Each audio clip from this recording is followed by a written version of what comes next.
Warning: our YouTube channel and its videos may contain scenes, language, and content that may not be appropriate for all audiences. These videos include surveillance footage, undercover pursuit of suspects, actual police and rescue operations, and fearless confrontations. If you do not approve of the content, please do not watch our videos. If you wish to continue, we strongly advise that you proceed with caution. Viewers' discretion is advised.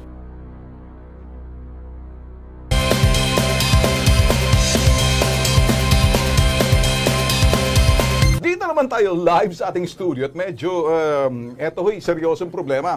10 ho sila mga empleyado ho ng Bubba Gump. Sila ho'y sa Greenbelt, Siam, okay? Sila ho ngayon nandito sa atin, live ho sa studio natin. Narereklamo, kinakaltasan ho sila ng PhilHealth, SSS, at iba pang benepisyo. Pero hindi sa kanila, pero kanilang i-check, hindi pala nahihulog. Ngayon, pero bago muna yan, tatanungin ko muna kayo, kasi tatawagan din natin labor. Kayo ba mga boss itong kumpanya ninyo, palugi na ba? Diretsahan na lang salita to. Actually sir, hindi naman po. Hindi naman. Sino ba yung makakapagsabi niyan? Ikaw, general manager, ano ba? No, assistant manager. Assistant manager. Yes, Ikaw, anong pangalan mo, boss? AJ po sir. AJ, ikaw Yes, naman yung purchasing. Purchasing assistant po. Nakikita mo kung anong mga pumapasok. Same pa rin naman yung... Kumusta yung daloy ng mga tao? Sakto lang naman. Sakto lang. Okay. Baka sakto mga tao, tapos kulang naman sa pag-remit dahil... Hindi kasi sir, nag-ano rin naman sila, nagbabaw sila naman power. Imbis na 8 hours, ginagawin 6 hours, 7 hours.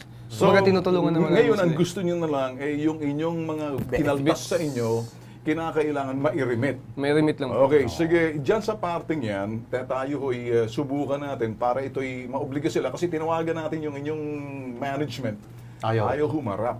At hindi natin sila pwedeng pilitin kasi baka sabihin para natin silang ginigipit, Kami naman nakakaintindi pag isang negosyo medyo palugi or palutang, di natin malaman. Pero para sa akin, may inhustisya pa rin kasi kinaltas niyo yung mga kinaltas sa inyo Dapat sa inyo yun Kapag hindi niremit yun, violation yun. Illegal yun.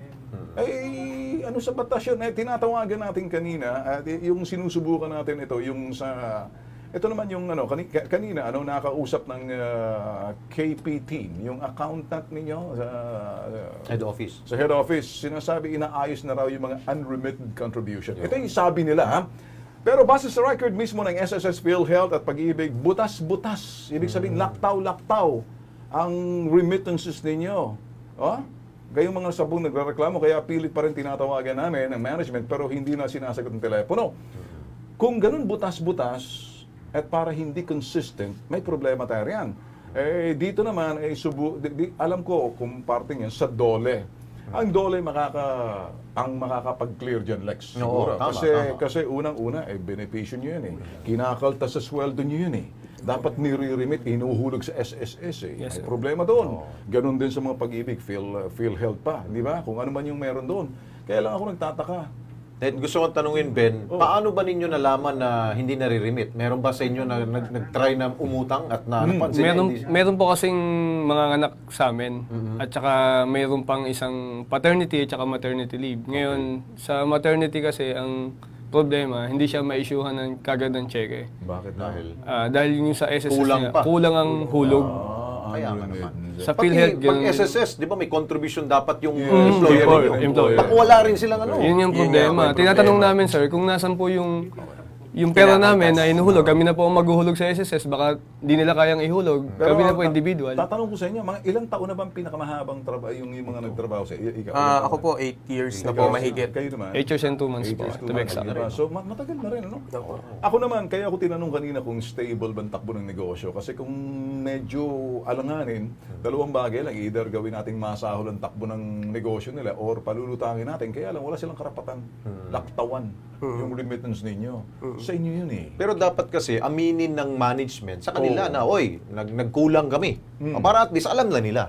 Diba? Pero hindi siguro nung tinanong nyo ba, sinabi ninyo, laktaw-laktaw, kumpronta nyo ba sila? Hindi. Nasabi po naman namin, ano sinabi? Ang sagot po nila sa amin, inaayos naman daw po. Inaayos nila. Ang kaso po, matagal na rin po. For more than a year na po kasi yung dahilan. Sige, ay kanina, ito naman, kapag tinatawagan natin yung labor dito, madaling lutasin to at maobliga mismo yung DOLE sa pamamagitan ng tulong ng Kilos Pronto. Tinatawagan natin sila, medyo nagkakaproblema sa telepono. Pwede natin silang humingi tayo ng assistance para tawagan at tanungin at linawin to. Sigurado, meron pa rin silang due process na dapat marinig natin sa side nila. Kung ano man yung sasabihin ng labor, magiging batayan natin yung sa mga hakbang na gagawin natin. Mga boss, nakahanda kaming tulungan. Kami ni Alex sa Kilos Pronto, Thank you, yung sir. benepisyo. Kasi Salamat po. pinagtrabaho nyo na yun eh. Kinaltas na sa inyo yun eh. Dapat napunta roon sa benepisyo ninyo kung saan man. Pero kung hindi, makaliking paliwanag dapat. Kung sakaling magawa nilang bayaran yon, may pagkakataon naman na pwede, baka sakali, yun. Anong sinasabi na? Tinatakot kayo? Tinatakot ba kayo na baka nung humarap kayo dito sa Kilos Pronto, Hindi baka Wala naman, sir. salanganin ninyo trabaho? Kung sakaling ganun man, ito, dokumentado. Oo. Kapag kayo, mga nandito, at ginawang ganyan, kami na mismo tatayo para sa inyo. Kasi ang labor, nasa sa amin. Salamat Ako, po, sir. pag nakaabot to kay, kay Bebot Belio. Nako, yari kayo. Kilala ito Ben, natin gusto yan. mong ano yun? Ayan. Wag. Wag muna. Nalulugi na, tapos dadagukan mo pa. Baka bigyan sumagsad. Hindi, subok lang. Subok lang. Ngayon, napapanood tayo ng management ng Babagap. Baka siguro magawa na nila ng paraan. Siguro naman dahil Sir, na pumunta na kayo. ayusin I'm na. sure na ibang kasama ninyo, mga kaibigan ng mga anong sabing restaurant. Siyempre, yung ibang mga restaurant, kakaibigan din yung sinasabing may-ari. Sabihin, naku, napunta roon kay Alex Santos at kay Ben Tulfo. Nare-reklamo tayo. Ay, medyo baka naman. Bigyan muna natin pagkakataon. Nandito lang naman kami mga bossing. At pagkatapos, sa baba, tatawagan namin bukas sa inyo yung labor. Kung hindi, pasasamahan namin kayo sa labor mismo. Para nang sa ganun, talagang marehistro, dokumentado, mas mabilis ang aksyon kapag medyo may camera kasama ang Kilos Pronto. Ayaw ko yung makita yung mga ganong itsura nila sa Pasko. No? Gusto kong nakangiti man lang, di ba? Ngiti nga naman. Di pa pwede. Wala pa. Mabihira. Wala pa. Okay. Okay.